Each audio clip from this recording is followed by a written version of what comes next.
So I'm going to start and just welcome everybody who's on the call.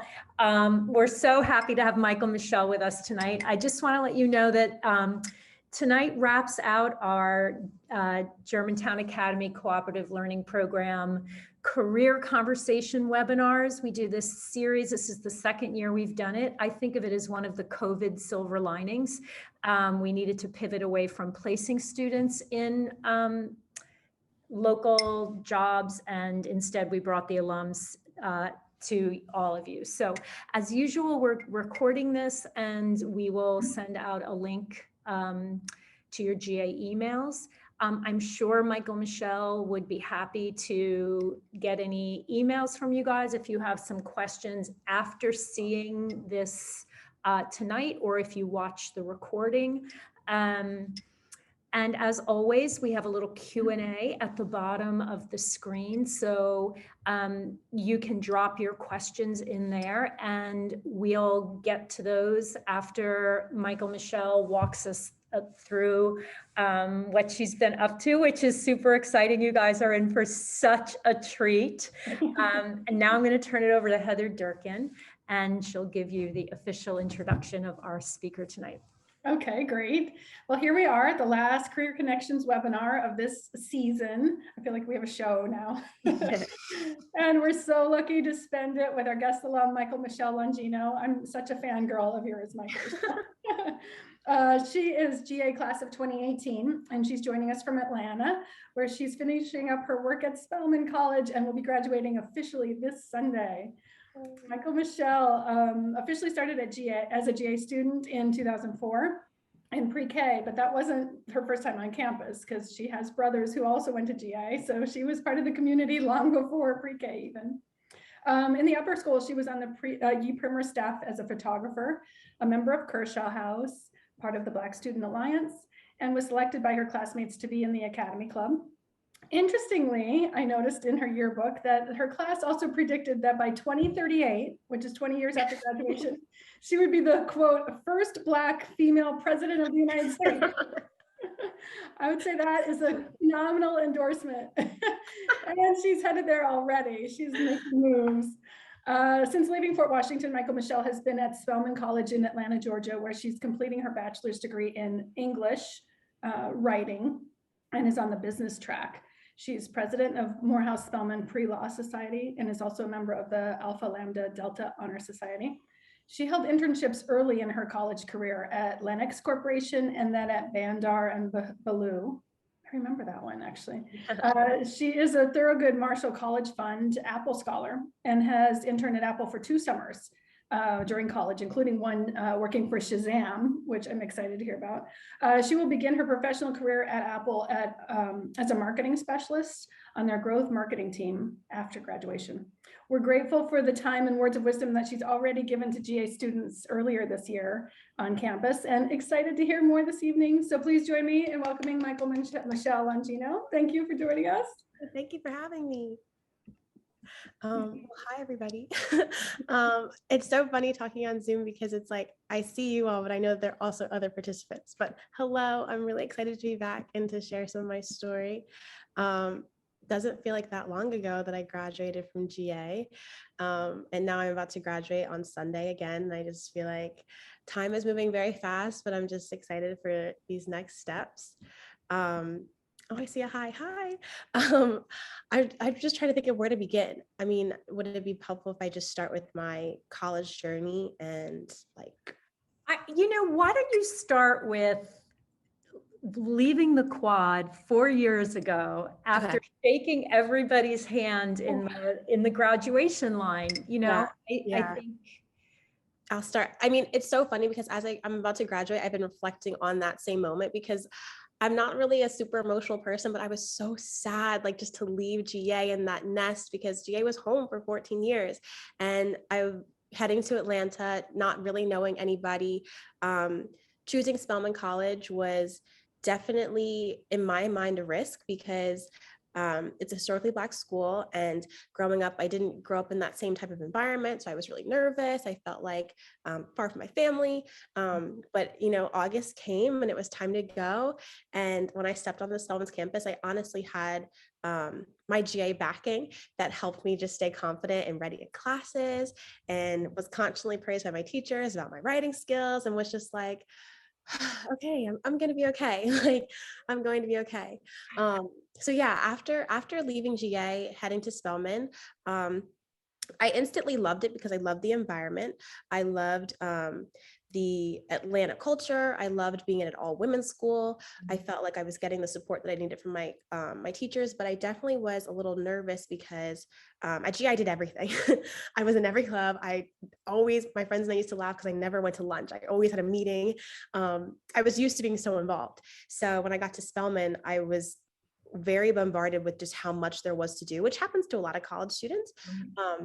But I remember having a call with my dad and asking him, like, Dad, I don't know what I'm supposed to be doing here. At GA, I knew I want to be a prefect. I want to be an SGI. I'm going to be a senator. I'm going to be a former rep. I'm going to be VP. Like, that's my track. At Spelman, I'm like, I did all that work to get to a great school. I'm here. Now what? Right.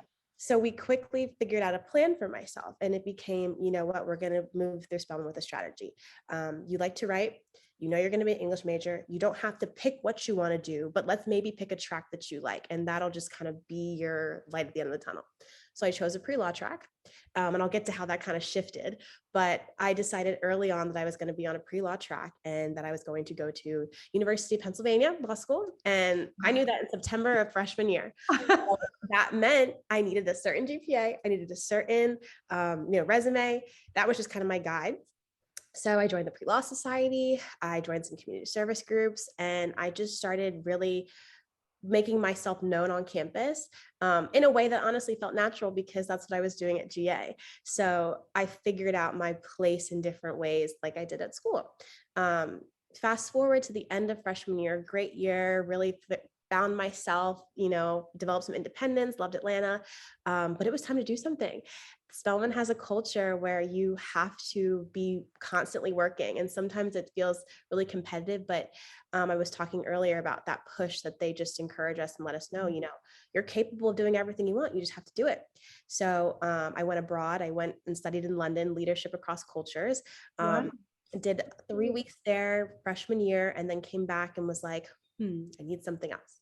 So I went online and I figured out a way to do like volunteer work, but figure out a way to turn it into an internship. And that's where I got connected to Bandar and Baloo, which is a nonprofit organization in Doylestown, Pennsylvania. And they sell these art sculptures, and the proceeds go to girls in India to pursue education. So that was a really great job because it was, one, unpaid, but I got to do everything that was needed. My role was a digital marketing and communications intern, and I got to create these different pipeline programs. I got to upgrade all their social media. That's kind of when I got really involved in social media and figuring out kind of make that a job, which I'll talk about later. That was just a really great first gig for me. And honestly, it teed me up for my next experiences because coming back to school, I was one of the few freshmen who had an internship. Most freshmen don't really intern. I think that's important to talk about because most internship programs start sophomore year or junior year. So taking that unpaid role was kind of another strategy for me. I can work that in somewhere for my next gig. So coming back sophomore year, again, on this pre-law track, I moved up the e-board and the Pre-Law Society. I became social media coordinator. I started to join some other clubs. And then the pandemic hit and I was like, okay, doesn't mean I can just slack off. I need to figure out ways to still stay motivated. And I just started to apply to jobs. I just was on Google and applying. LinkedIn's a great source. My school works with a site called Handshake. That's a great resource as well. And all of a sudden I came across this Apple Scholars Program. And, I knew I had the grades to qualify, but you don't think, I was just, English major on a pre-law track. I don't think working in big tech, I don't connect the two naturally. But I just went for it. And long story short, I got a couple interviews back, 6 interviews later, I was interviewing honestly for the PR team and the Shazam team, so Apple Music and the PR side. Both 3 interviews each. And honestly, it just came down to like what team needs me. And I'm actually really happy. I thought I wanted PR because of my English background. I was like, writing, this is what I need. But everything works out for a reason. I went to Shazam and I learned so much about product marketing. And would now be a good time to show some slides. I can show Sure, yeah. some of the work that I did. What I can show. Okay, I think it has to be enabled. Heather, can you enable that? I'm looking for it. Sorry, we didn't do this before. No worries. I remember the first time I used Shazam. It was like magic. I mean, it's true about Apple. A lot of their products feel like magic, but I just couldn't believe I could hold my phone up to the radio and it would tell me what I was listening to. It just blew my mind. It's really cool. And working for Shazam and learning the fingerprints and the science behind it was even more incredible. So my role in Shazam was the product ecosystem intern, and my team was in charge of project management. But I was always really clear with them that I don't know what I want to do with my life. Like I told them I'm a hard worker. I'm very proactive, and they loved my personality, but they were really helpful in making sure I had exposure to everything. So I had like a bunch of research-based projects, but this was my main project. So I revamped their Shazam to socials. So if you go on Shazam right now and were to, put it up the radio, record a song, and you wanted to tell your friends and followers like Facebook, Instagram, Snapchat, the design before was a little bland. Yeah. And they're trying to figure out how to increase their number counts and their tap rates. So I helped redesign it. I helped work with the product marketing team. I worked with the designers. It looks so simple, but a project like this took 3 months to do. And then I didn't even come out until after my internship. So this is just one example. And then my big blue sky thinking project, which I think is what kept me really attracted to them, was we created a program, a college-based program that could be a pipeline for students who are just creatives and need more exposure into the tech world. Sometimes big tech firms like this don't connect as well with like Gen Z, just because you make decisions trying to attract people our age, but like it's not people our age doing it. So we were trying to figure out a way to just make jobs like this more accessible to students who maybe aren't like the computer science wizards or the people who are working naturally in tech, but maybe someone like me who's also really creative and can do the job, but just didn't know what they didn't know. So that was Shazam. And great summer. That was after sophomore year. And I got a return offer to come back to Shazam, but Shazam is located in Cupertino. That would be the headquarters. And I don't know why, but I didn't want to go to Cupertino. I was like, I think I want to go somewhere else, but I still love Apple. And they were able to put me onto another team, the growth marketing team, and everything happens for a reason. Again, that's when I realized, wait, I really love marketing. I really love this creative aspect of like doing the customer research and figuring out ways just to reach like a target audience, because I am that target audience. So I worked with the growth marketing team. I'm going to show you some more slides about like what my actual job was. So I worked on the growth marketing team for Apple Arcade. And basically the growth marketing team is a team that annoys you when you get notifications like every single day. So that's that team. Our job is to make sure and just like come up with different ways to get people to attracted to the services. So like Apple Music, Apple Arcade, Fitness Plus, like any service that's not just the product, we want you to tap. So my job was to write those notifications. So I had campaigns due every Friday. They would go out, and it was so cool because I could tell my friend, like with NDAs, you can't really share what you're working on, but I could tell my friends every Friday, like, look for a message from me, because they were all from me. So this is really impressive that you were able to do that scope of work as an intern, actually.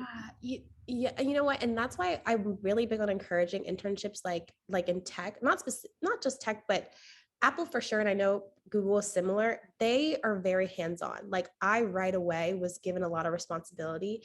And I was really doing the same jobs as my peers because Apple is team-based. Right. So it's not really like you look up to the leader. You can't get anything done without collaborating with other people. And so my manager was really clear with me about like, we need your help. And once they taught me how to do it, I was ready to go. So like, as you can see, a little blurry here, but like, these are the notifications that I would write. I would help with the tweets. I would help with the wording, and you'd be surprised how far like 180 characters will go. So photos, and that's my job. And so by the end of the summer, I was leading weekly campaigns, and I think that responsibility is what helped me come back for next year. So I'll be doing the same role, but on the Fitness Plus app, which is great because I like to work out. Now, can I just ask you a couple questions? Yeah. What is the Apple Arcade? Like, what is it? So Apple Arcade, so a while back, the App Store put all of the games into one section, and Apple started to try to attract like the gamer. So not necessarily people who are like interested in, PlayStation or like different, I don't even know the other games because I've been so focused on Apple Arcade, but they create their own stories. So like they bought Angry Birds, they bought Doodle Jump, all like the favorite iconic games Apple bought and put them into one arcade. And you subscribe to the program or like the service, and you get like new games each week. So like each week, 10 new games come out, and they're called tentpole games. And the subscription allows for gamers to just not have to continuously buy, but you'll go into the app and have a whole arcade. But the difficult thing about it is people don't necessarily like know if you're not a gamer. And they're trying to attract more of a younger demographic. So that's kind of where my role came in. Not pulling people away from like the PS4 and like Xbox, but figuring out those people who like stories, because the App Store used to be like, when I first got my iPhone, I remember we just downloaded games and they were simple, like Candy Crush, just easy. Yeah. But now these games in the App Store, they're storylines. So once you start playing, by next week, it's a different storyline. And so this is a lot of information I have because I've worked on Apple Arcade, but like the average consumer who just is picking up an iPhone might not know about it. So you get part of some of Apple's like subscription processes. There's this Apple One subscription where you can subscribe and pay. Maybe I think it's like $4.99 now. And you get a subscription to Fitness Plus, Apple Arcade, Apple Music, all of the services in one. So my job is just to figure out how to get you to tap. So I'll write some notifications that say like new game coming out, or check out these 10 new games, briefly. But what works for the growth team is just, it's all about A/B testing, like what gets people to click. That's what I was going to ask you. Yeah. If you're actually designing A/B tests every time you push something. We call them journeys, and we design just different experiments. And that was part of my job outside of the campaign pushing was just to help come up with ideas to what might attract people. So like, this picture versus this picture, or like new in arcade versus like check out these new arcade games, like just little things like that. You notice when we go back over the statistics, like different wording will just spike different taps. Right. So it's really interesting stuff. Well, I think that, I didn't know you when you were 4 and on campus, but I knew you when you were 14, and you have such a high social IQ. I mean, you do, and it's a bit of a superpower of yours. And I think you really have an organic understanding of behaviors.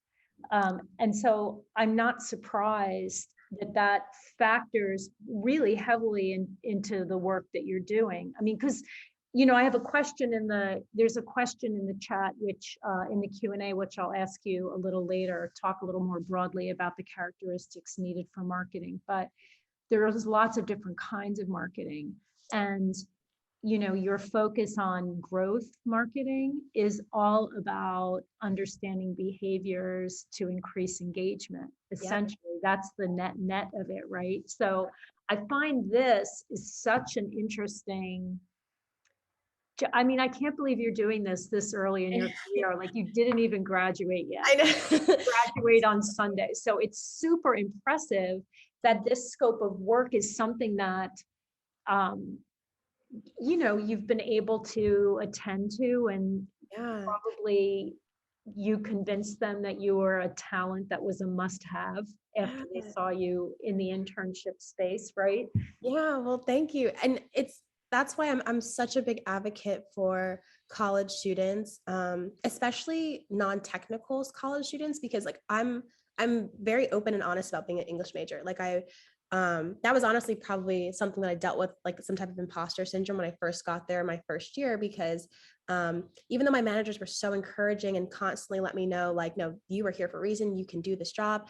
It was nerve-wracking knowing, I'm contributing to Apple, and they're very big on like, don't say they, it's we, like you are a part of the company. Yeah. And so while it was so cool, it was also overwhelming. But after learning a lot and just really being taught everything that I know right now, this is, everybody can do this if you just, are willing to learn, because most of what I'm doing right now is I'm just being taught. And I have my English background that grounds me, because obviously like with the writing, and we do the brand audits and just going through things and checking for clarity, what looks good to a consumer. That is my English and communications background. But in terms of like that market research, those are all transferable skills that I feel like I've collected throughout the years. And thank you for the compliment about being social, but that's very true. Part of it is my personality is like being able to, I think, tap into my demographic. And I think that's what's worked with Apple, is because right now there's a big focus on this Gen Z consumer, especially for Apple Arcade. That was part of my project, was like, just evaluate Gen Z's relationship with play. And that was my big blue sky project. What an interesting question. Yeah, I should have pulled up the slides, but I did a deck, and I just wrote a story about Gen Z's relationship with play and like how to attract us more. And right now everything is about virality, like just these viral moments. And you see it on TikTok, on Instagram, videos. People don't want to pay attention longer than really 15 seconds. So how can you capture that like quickly? And with games that are stories, sometimes it's difficult to capture that attention quickly if you don't know within the first 4, like, what am I looking at? So I did a lot of research. I worked with the PR teams and the gamers and creative directors. And I talked about my transition from pre-law to business. After that summer is when I really realized I like this creative aspect of it. I still have a passion for policy and law. So my plan is still to get the JD down the line. But it's really fun to just research and learn more about like the consumer. Yeah, I love that. So, okay. I mean, did you have, normally you guys, our visitors just talk for a long while and then we ask questions, but I just wanted to make that observation, ask that question. We have a question here I'd love to throw your way if you're willing for it. So what do you think is the most important characteristic or attribute someone needs to go into marketing business? The most important, I think, coming out of college, just to be teachable. I mean, I don't know all that there is to know at all. And I think that my willingness to learn and want to learn is what's kept me, just kept me moving. Like I got another credential. I did a Columbia credential program in digital marketing, like while I was working in the summer, just to give me some more foundation. Because at Apple, they were always clear that we can teach you everything that you need to know to do the job, but in order to keep moving forward in marketing, you have to develop some type of eye, like some type of perspective. So I think being teachable and also proactive. I mean, it's all about the customer. That's the focus. So sometimes it doesn't matter. Like when I work for Apple Music, I was honest about being a Spotify lover. Like I was honest about it. Really? And that's something that I don't think people realize either. Like Apple isn't big on competition. Like the focus is never what can we do better than someone else. We are Apple, and that's what makes us Apple. So there is no shame in like using other platforms, but being able to research and being able to say, Spotify does this really well. We don't need to do it like them, but how can we figure out to tap into what they're doing?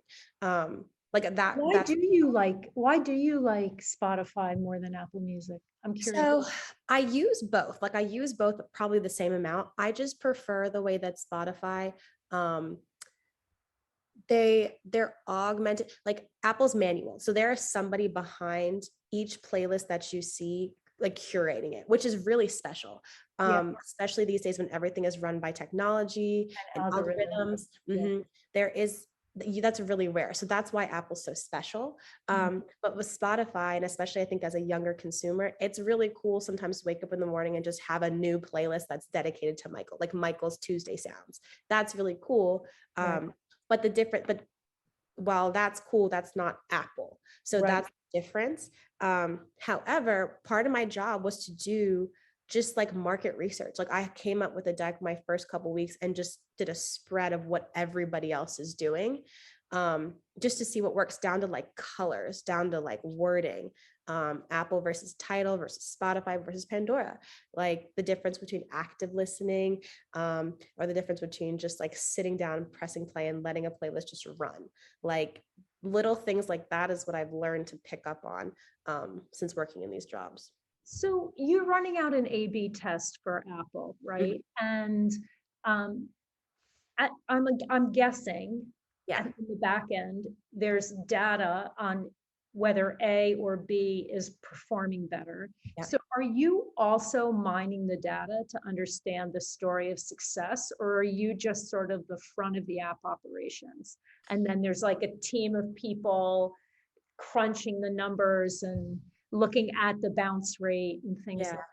I would say more the latter there, but I would be really involved in the process. Like my week at Apple would be, okay, throwing out this campaign, putting together the journey, putting together that A/B test, telling exactly what I want them to do and building it. But then having a team on the other end, just looking at the numbers. So then when we come back next week, we have our weekly meetings and we say, okay, this worked, this didn't work. But the team that's crunching the numbers is telling us what they're seeing. So it's very collaborative. Like I mentioned, you really can't get anything done without working with another team, which is really cool.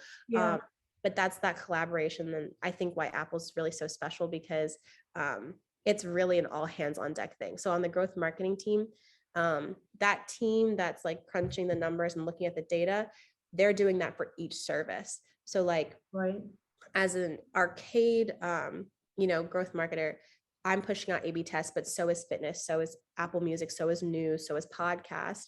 And then that team's job is to go through all those numbers weekly. And then each team has a set date weekly where we would go over the test and see what works and what didn't. That's great. I have a quick question, and then I want to get to two more questions here. I'm really curious about how you come up with your campaign ideas. I'm sure things are well researched, but I also think that you probably have a good hunch about things. Can you talk a little bit about the intersection of like research and intuition and like the goal you're trying to achieve when you come up with these campaign ideas? Yeah, and I like Apple is really big on like the intersection between technologies and the humanities. So like part of the campaign ideas for me, and like for my campaigns, it was mostly just putting out like those notifications and writing the mock-ups and figuring out what images to use. But it was honestly really, my manager told me, okay, I need you to come up with 6 copies today and we'll get them localized, because they have to be localized in each language. They have to be localized, and then we have to find the pictures. So the process is pretty like cut and dry once you get used to it.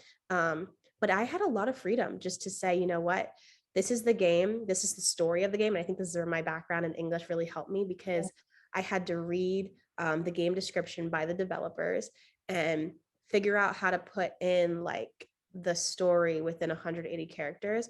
But that was really up to me creatively. So we had a list of what's worked in the past, like, new game XYZ versus like checkout XYZ. There is data that shows which one works better, but my manager was pretty much like, just write them, let me see them, and then go for it. Like a lot of just do it. That's so impressive. I love that. Okay, We have real questions here from attendees, so I'm going to get to that. And then I hope you tell us about how you became a supermodel for Ralph Lauren. Yeah. I mean, you have to, maybe that's like at the end, but Yeah. a lot of people are sort of interested in it. You look so gorgeous in the advertisements you. too. It's Thank really you. nice. Okay, so here's a question. How did you manage everything? How did you find time for your job and yourself? How did you motivate yourself? How did you keep pushing past the obstacles? Sorry if that's too many questions at once. No, I love this question. I love it. So it's definitely been a journey. Like this has definitely been a journey. I feel like when I reflect with my parents, we always like talk about growth because in the beginning, I didn't know what I just didn't know. I came to school, I was a little frazzled, but like as most freshmen are, just trying to figure out where their place is in life. And honestly, I think picking a focus early um, just helped me stay grounded and stay focused. Also, attending an institution like Spelman College, I just have to give a push to my institution. Like there is a constant feeling of just like hugs and love and just letting us know that like you're doing your best, you're going to be okay, and every room that you walk into you're supposed to be there. So having that like foundation in my head whenever I do things, that's kind of what helps me do it all, if you'll say. But that's like a short version. I mean, there's been lots of long nights, lots of overnight, working on a project really late, working on a deck really late, just trying to figure out how I can continue to build my resume. But I think that also, this is going to sound weird, but the pandemic weirdly helped me stay focused because I left Atlanta after first semester of sophomore year and I didn't return until senior year. I was just at home. And yeah, so it sounds like sad, but honestly, all I had time to do was work. That was all that there was to do because a lot of my friends and my old GA friends, we were all together for a little bit, but then their schools let them back on campus. But my junior year, Spelman decided no, it's just going to be virtual. So I spent a lot of time just in the office.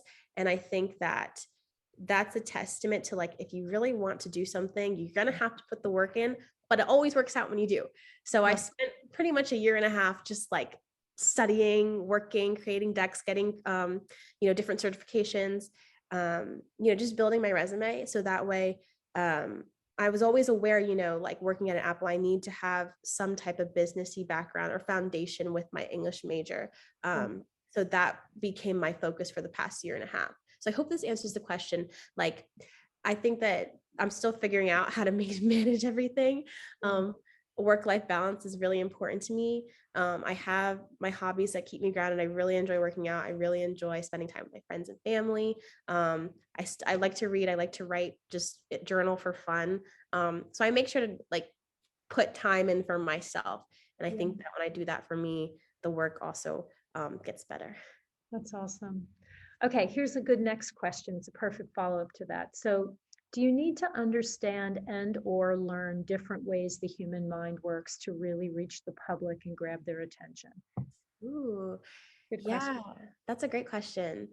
I think we definitely have to know, behavioral patterns, but a lot of it is also instinct too. Like there's research that'll show, like I mentioned my Gen Z research and our relationship with play. I was able to do research that showed the statistics behind how likely someone is to tap a notification or how likely someone is to look at a picture or a flyer on their phone, like what that timing looks like. But most of the work that I did and like the hundreds that I made had to do with me being an actual consumer and having that type of like insider knowledge. So I don't know, we do definitely need to focus on the behavioral patterns, but what I'm learning and still trying to figure out, I think, is that really great marketers just also have that customer insight versus looking at all the science behind everything. Sometimes it's just, what I know, if we have 1 million subscribers on Apple Arcade, I know at least half of those people are on social media. That's 500K people. Half of those people most likely have over 500 followers. so it doesn't make sense to me why Apple Arcade wasn't at the time like pushing content to social media, because if I can play a game, love the game, and share it with my friends, even if they're not gamers, the likelihood of them tapping that link to send them to Apple Arcade just to see what it is, like that's a win. But that just came from me being a consumer and being on social media and knowing, you know, what the likelihood of my peers doing that is. Right. But what a valuable insight you lent them in that case, right? And I'm guessing growth marketing, I mean, which is the division that you're going to be working in, Mhm. it is really about how you get more eyeballs and how you engage those eyeballs longer. Yep, engagement and retention. It's all about just those taps, engaging and then keeping them there. Because also with these subscriptions, there's a free trial period. So there is really little to no risk, you know, to subscribe until people are like, oh, don't need it anymore. But it's about keeping them there. But before you can even keep them with Apple Arcade, it was interesting because people don't know where to look sometimes. Like it's a service located inside of a separate app. Right.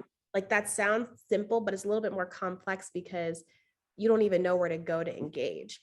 So that's why I kind of kept thinking of ways, how can we put this in people's faces that weren't just as simple as like a notification on your phone, because people can turn those off, you know, but with the amount of social media users, we know how big influencer marketing is. That's also something that I do like on the side. So I also was really aware about like Instagram algorithms and insight rates. So I was able just to use just what I've learned throughout my personal journey, and just say, you know what, like, have we thought of this? And that's what I go back to. Just when you have different teams of people who are working to work towards a certain demographic, it just helps to have people who are that actual consumer. Right. Right.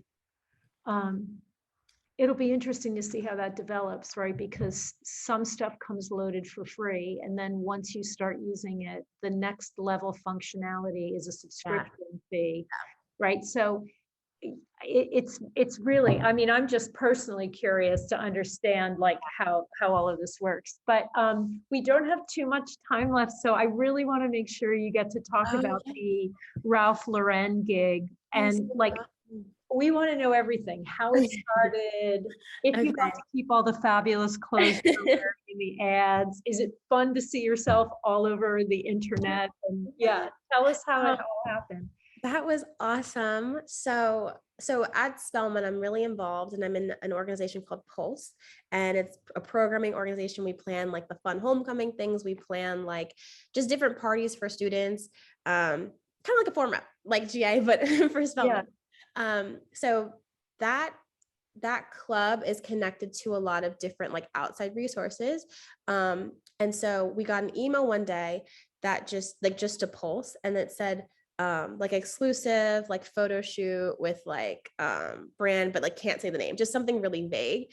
And for the past couple of years, I didn't mention this in my work experience, but my like side job while in school has been doing like little modeling gigs here and there, but mostly for like social media influencing. So like I've worked with Nike, I've done some things with Kate Spade, I've done some things with Juicy Couture. So I was comfortable with that type of like exchange, like, you know, just apply and see how it goes. So I sent in my name, and I think they asked for my Instagram and a couple photos. And within like 24 hours, we heard, it was such a quick turnaround, 24 hours, we heard back. And it was me from my group and a couple other people from Spelman organizations otherwise. And like within the next week, we had fittings, and the whole Ralph Lauren team was on campus. And for like a whole weekend from like Thursday to Sunday, we just had so much fun. James Jeter is the creative director, and he's a Morehouse alum. And he had this vision of creating a line that Ralph Lauren just promoted HBCUs, because we've seen collections done with like Harvard and Yale and like the Ivies. And for a lot of people, you know, the Spelman and Morehouse, the Howard, they get this name of like the Black Ivies, or just this certain like category. And in terms of Ralph Lauren being such a like American like culture like brand, James felt like he wasn't seen in the company. And he had a conversation with Ralph. He worked really closely with him. And he said, I don't know if I can work here anymore. And he works, and he's a creative director. So he works closely with him in all of his lines, designing the campaign. But he said after 2020, a lot of the social unrest, he was like, I just don't feel seen here. And they had a real conversation about, where do you feel seen? And the conversation about HBCUs came up, and Morehouse, and then they got more involved in just the intense like culture and tradition that our schools have. Yeah. Long story short, that is the foundation behind it. So that's what just made it even more special, because even though there were models who do the runway, we as students and alum that came back to model, it was just one big like emotional weekend, because it was historic, like just to be a part of it. And then not to mention like the glam and the clothes and Yeah, the for fittings, sure. like it was amazing. And then that was a secret I had to keep. I'm a talker, as you can tell. So that was a secret I had to keep for a long time. We shot it in October. It was supposed to come out winter, and then the Winter Olympics, they did the line for that. So it got pushed to March. So when it came out, I was like, oh, finally, like I can share what I've been up to. The billboards were crazy. My mom and I went to New York to see them. Oh my God, that's so great. Your mom must be over the moon proud of you. Over the moon. We've been just so excited and just so overwhelmed, honestly, because in the moment while I was shooting the campaign, like, oh, this is really big. But then to see the impact after, because I'm such an advocate of HBCUs. Every person who I can share my story with, I do, because there's been so much growth. But for a big brand like Ralph Lauren to put on a national stage, to share what we've done, and Beyonce did a documentary, her homecoming documentary, which showcased HBCUs in a similar light. But these stories are so important, because you get to see, we are American culture, and that was the basis of the campaign. For sure. It's been crazy. It's been really cool. I saw the billboards in New York and I almost fell over. I mean, I was looking at it online, but when you were like the size of a tall building, I couldn't believe it. It was amazing. It's crazy. Those white dresses, like when I graduated from Smith, we graduated in white dresses. Do you guys also graduate in white dresses? So we don't do the white dresses, but we have these white dress ceremonies. And when I first came to Spelman that first week, we have an induction, and everyone wears white dresses, and you do a lap around the quad. And it's just a really like establishing the sisterhood and tradition.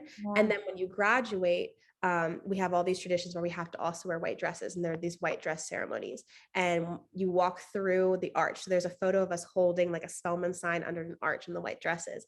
And they were just so particular with how they shot the campaign to make sure they kept the integrity of our traditions. So it's just so special. I didn't get to keep the clothes, but I know I got a really nice discount and an early bird link. That's great. So I'll take it. That's great. Well, I don't know. I just feel like the world is your oyster, Michael. It's what you've accomplished already, just, while you're still in college, is kind of extraordinary. And, I love your enthusiasm and joy about the hard work. And it sounds to me like it's not even hard work, because you're doing what you really love. Yeah, no, thank you. I it's the journey, and it sounds kind of crazy, but like I have my parents to thank, and like my foundation, because I just look at everything like it's just part of the journey. So even like the hard work, like it's fun, because I learn as much as I can, and I just keep growing. And with this mindset, it's gotten me here. So I just try to take it as far as I can. That's awesome. Are you going to stay in Atlanta? Or are you going to California? I'm going to Los Angeles. You're going to LA. Culver City. Yep. Culver City's nice. I'm excited. At least you won't be stuck in the bad downtown traffic all the time. Yeah. No, I'm excited. I'm actually headed out right after graduation to apartment shop, and my start date is in July. So I will be out there. Well, we wish you the best of luck. And I hope you read the chat before you go, because there's a lot of people fangirling you for sure. And Mr. Shellhouse, you're such an inspiration, ray of light. Thank you. Take a look at it. It's really beautiful. Oh, this is awesome. Thank you so much for having me. Thank you for Congratulations. Congratulations. We're super excited about everything. You have to stay in touch. Like Yes. we might have well, to Zoom you in next year after you put one Yes. year in Apple and For get you. sure. For sure. For sure. For sure. Anything Jay needs, call me. I will be here. That's what we like to hear. Thanks so much, Mykal. Yeah. Awesome. Bye, everybody. Bye, everybody. Thanks for tuning in.